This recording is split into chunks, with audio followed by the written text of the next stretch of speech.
ओम महालक्ष्मी नमो नमः। ओम विष्णुप्रियाय नमो नमः। ओम धनप्रदाय नमो नमः। ओम विश्वजनने नमो नमः। मार्गशीर्ष महिन्यातील गुरुवारची पूजा कशी मांडायची? शेवटच्या गुरुवारी उद्यापनाच्या नैवेद्यासाठी कुमारिकांना आपण येथे पुरणपोळीचा नैवेद्य बनवलेला आहे। पुरणपोळीचा नैवेद्य बनवण्यासाठी केवळ 1 तासातच स्वयंपाक कसा बनवायची याची सर्व माहिती आपण येथे सांगितलेली आहे, त्यामुळे व्हिडिओ शेवटपर्यंत पहा। देवीची स्थापना करताना तिचे तोंड पूर्वेकडे किंवा उत्तरेकडे असावे। देवीची स्थापना करण्यापूर्वी घरातील जागा शक्यतो गायीच्या शेणाने सारवून घ्यावी किंवा फरशी असल्यास स्वच्छ पाण्याने पुसून घ्यावी। ज्या ठिकाणी देवीची स्थापना करायची आहे त्या जागी चौरंग किंवा पाट मांडावा, त्याच्या सभोवती रांगोळी घालावी। थोडे गहू किंवा तांदूळ पाटाच्या मध्यभागी वर्तुळाकार पसरून ठेवावे। स्वच्छ घासलेला तांब्याचा एक तांब्या घ्यावा। शक्यतो तांब्या पितळाचा किंवा तांब्याचा असावा, तो पूर्णपणे भरलेला असावा। त्यामध्ये 1 सुपारी, 1 नाणे दुर्वा पाण्यात घालावे। 5 प्रकारच्या झाडांच्या 5 ढाळ्या किंवा 5 झाडांच्या प्रत्येकी 5 पाने कलशाच्या तोंडावर रचून त्यावर नारळाची शेंडी वर राहील अशा प्रकारे 1 नारळ ठेवावे। हळद कुंकवाची बोटे कलशाच्या बाहेर अंगाला सर्व बाजूंनी लावावेत। तांदूळ किंवा पसरलेल्या चौरंगावर पाटावर हा कलश नीट ठेवावा। पुस्तकाच्या सुरुवातीला असलेले श्री महालक्ष्मी चित्र एका पुठ्ठ्यावर चिटकून त्या चित्राची तस्वीर समोर येईल अशा तऱ्हेने कलशाला टेकून ठेवावे। कोणतीही पूजा करताना सर्वात प्रथम आपण दीप प्रज्वलित करतो आणि गणपतीचा फोटो त्यासमोर असतो। फळे ठेवावीत। गुजरातमध्ये आम्हाला काही वस्तू भेटलेल्या आहेत तर काही नाही, तर येथे नागिनीचे पान भेटले नाही, त्यामुळे आंब्याच्या पानावरच मी येथे फळं आणि हळकुंड वगैरे जे आहे ते ठेवलेले आहे। आता हळदी कुंकू लावून देवीला नमस्कार करायचा आहे, अक्षदा व्हायच्या आहे। श्री लक्ष्मी देवीने पद्मपुराणात सांगितले आहे की जो माझे व्रत नित्य नेमाने करेल तो सदैव सुखी समाधानी राहील। यावर्षी मार्गशीर्ष महिन्यात 4 गुरुवार पडतात। 6 तारखेला हे गुरुवार चालू होतात आणि 27ला संपतात, कारण 30 तारखेलाच अमावस्या आहे। आता आपण देवीच्या उद्यापनासाठी येथे पुरणपोळीचा नैवेद्य केलेला आहे। पुरणपोळीचा स्वयंपाक झटपट कसा व्हावा यासाठी आपण हा व्हिडिओ टाकलेला आहे। 1 तासाभरातच हा स्वयंपाक होतो। अर्धा किलो डाळ उकळत्या पाण्यामध्ये टाकून घेतलेली आहे आणि कुकरच्या आपल्याला येथे 2 शिट्ट्या देऊन घ्यायच्या आहे।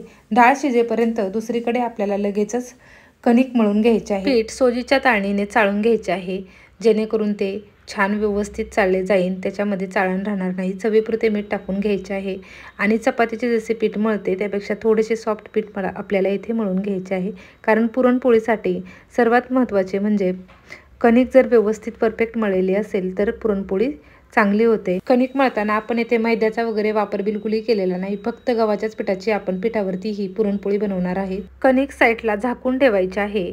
आता कणिक मळेपर्यंत आपल्या येथे पुरणाची डाळी छान शिजलेली आहे।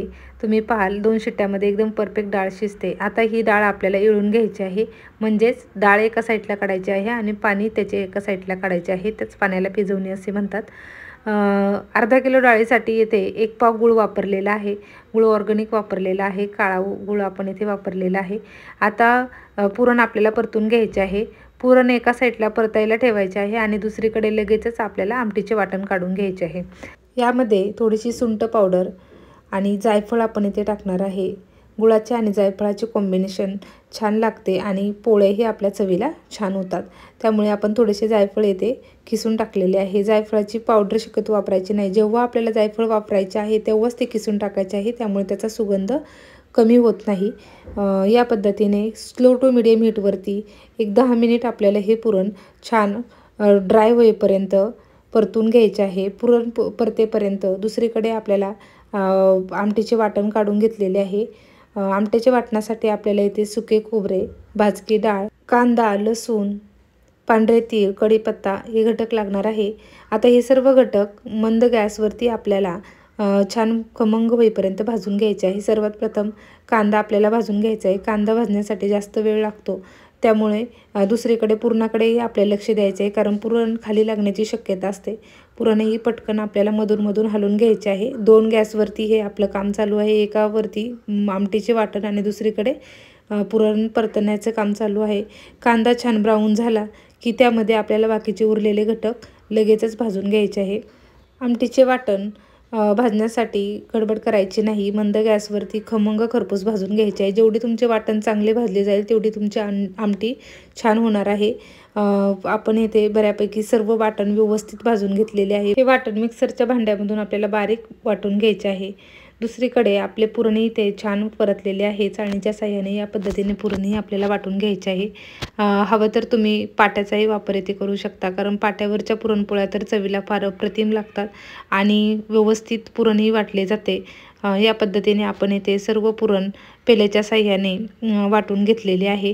पुरण तुम्ही पाहाल एकदम परफेक्ट असे वाटलेले आहे आणि पुरण आपले व्यवस्थित झालेले आहे. जास्त घट्टही नाही, पातळ नाही, मीडियम असे मस्त पुरण आपले बारीक येथे वाटून झालेले आहे.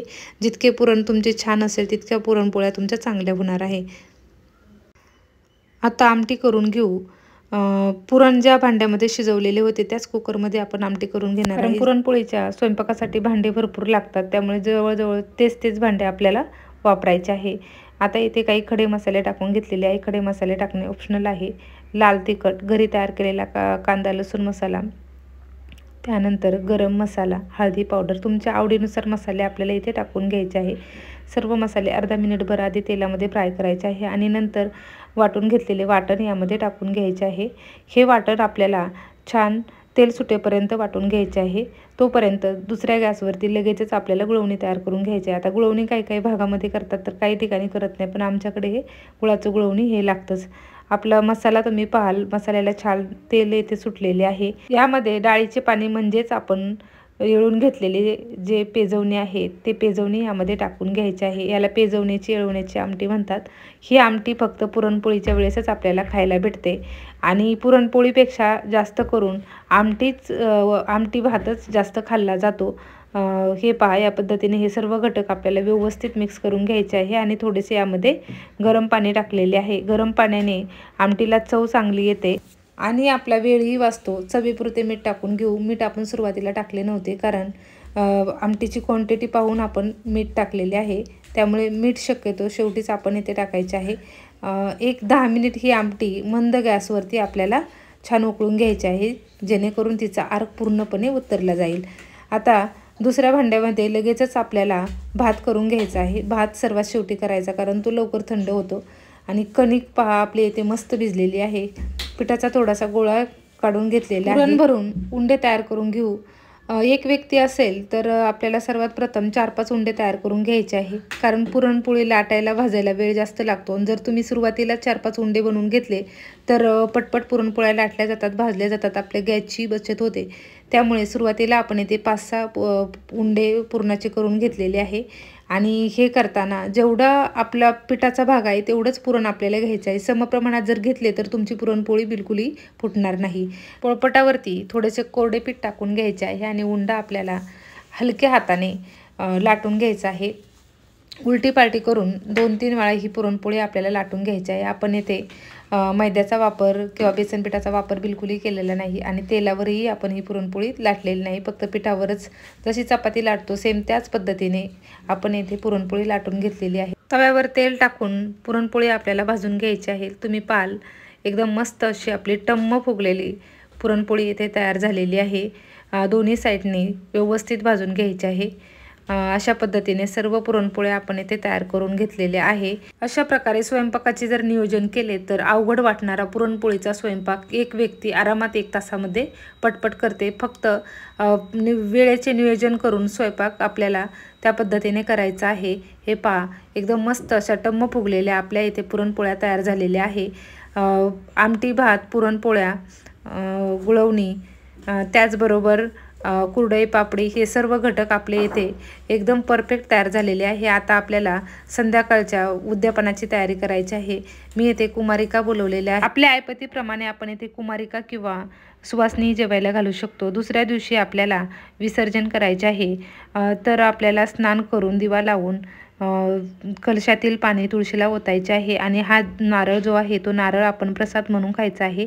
पाणी किंवा नारळ नदीमध्ये फेकून द्यायचं नाही, त्यामुळे नदीतील पाणी खराब होते. हे झाडाखाली ठेवू शकता.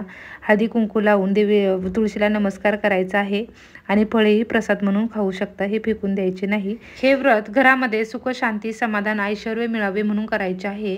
ओम श्री महालक्ष्मी नमः.